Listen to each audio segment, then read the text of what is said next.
Hola, thanks for joining me on my channel, Yumi and Whimsy. Today I'm going to share a video about a recent quilt I made. I got the order in August and it took me about 2 or 3 months to make because I kept having lots of technical issues with um, sewing machines. There, you'll probably see interchanging two different sewing machines in the video. I actually lost a. Actually, you might not see two because I lost a whole section of footage where I'm using one sewing machine to do the patchwork part of the quilt, which is called the quilt topper. That's the part with the pictures and the pretty shapes and everything, the patchwork shapes. And then you'll see another sewing machine that was my mom's like 50-year-old sewing machine. So I don't know, 30, 40 years old. It's old. It's from the 70s. So it came in like a champ and saved the day and helped me get the quilt finished. While my other sewing machine went into the shop for about 6 months. So you'll see those, probably just one actually, because I just realized I lost the footage, or just remember that I lost the footage for the other one.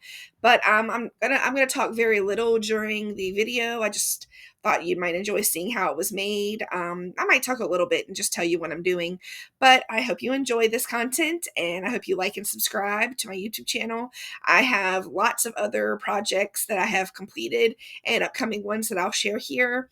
You can find me, you can find things that I create, my handmade art, on www.whimsy store, and yeah, just find me there. Here on YouTube, I have Instagram, Facebook, all the things, TikTok. Find me there and interact, say hi, ask questions, give ideas and feedback. I would love all of that. So I hope you enjoy this video, and yeah, we'll be back. Bye. Okay, here we are. As I said before, I am doing a custom quilt order for a client. Her colors that she asked for were dark blue, gray, and white, and she wanted to throw some patterns and solids in there together. So I'm just going to be making samples in this first video. This video is probably going to be several parts. This is me just making samples to show her and test out before I begin the actual real quilt. It is going to be a family photo quilt, excuse me, which is one of my specialties. And so I have this photo fabric that I got from Joanne's. It's an inkjet printable fabric. And I'm going to try this out. I have not used this brand. The other one I use for the quilts is a little more pricey, and I just think has better color when run through the printer and all that. But I'm going to try this out just because it was cheaper, and it's just a test. Anyway, all these fabrics came from Joanne's in my town, and I'm just going to show you the process of how I plan things out for a quilt for a client. So again, these are the colors that she requested. I have my scissors, I have my tape measure and sewing tape measure, and I'm just going to begin the process. Usually what I do is I start out with the fabrics that I'm going to use. Usually if I'm making it for myself, I already have an idea in mind, and then I buy the fabrics, accordingly. But because I want to give her samples to choose from, different options, I got several options, like I said, and I'm just going to cut these up into squares and then use them in making several different designs of a quilt square so that she can see what we might be able to do. Okay, so I'm just going to take these 1/8 of a yard and divide them into, or cut them into smaller squares. And then I'm going to begin to piece together my ideas for my design samples to show my client.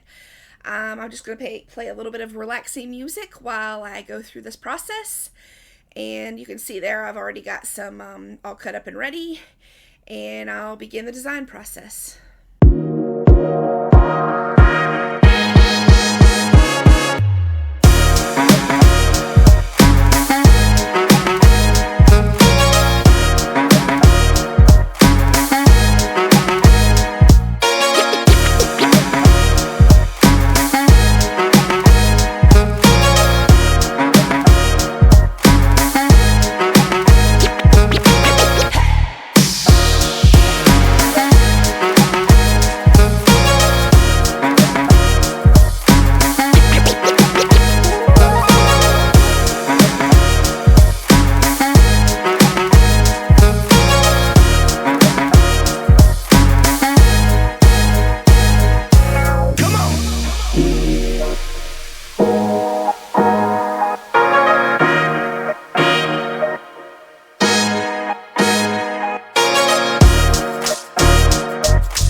some of the design samples that I created. I used both black and white and color photographs, so she had the options of both. And I sent her pictures, an email of all these design samples to choose which one she liked the best. And once she decided, we went from there. And we discussed size and photo resolution and all that kind of stuff, because some of these were from Facebook and cell phones, so I couldn't make them super big. So that affected the size of her quilt. But in the end, it turned out just fine and beautiful. Okay, so like I was saying before, I lost the whole bit of footage where I patchworked this whole topper together. You can see here I attached the photos using some stitch witchery, which attached it to the quilt so that I could do the quilting parts. Now I'm basting the 3 layers together. When you baste a quilt, or when you go to quilt a quilt, you baste the 3 layers together with these special pins, safety pins, which means you just take the pin and you stick it through the 3 layers, because there's a backing, a middle center layer, or the stuffing, the batting is really what it's called, not the stuffing, and then the quilt topper. And then that way it stays together as you quilt it, as I am doing here. There is my mom's not 70-year-old, but a quilt, oh my lord, I can't think of what I'm trying to say. A sewing machine from the 70s. It was hers when she was a young person, so it came in handy whenever when my sewing machine broke. Anyway, so here I am quilting this beautiful quilt. And again, quilting is just when you take the topper, the batting, and the backing, and you put it all together and sew it in what they call stitch in the ditch. And it makes it so that there's like a loft or a rise or a puff to the whole thing. That's what makes a quilt a quilt. The puff, I guess is what we'll say. You can see in this footage right here, I have a bandage wrapped around my hand that's bright green, and that's because I stabbed myself accidentally when I was trying to take some stitches out. And I don't know if y'all know what a seam ripper is, but it's pretty sharp. And so I took a pretty good gouge out of my hand whenever I was trying to do it. I was mostly concerned that I got blood on it and not that my hand was injured. So we can't be having blood on the quilt. Anyhow, so I'm just going to stop talking now and let you just enjoy the footage of the quilting, the working here.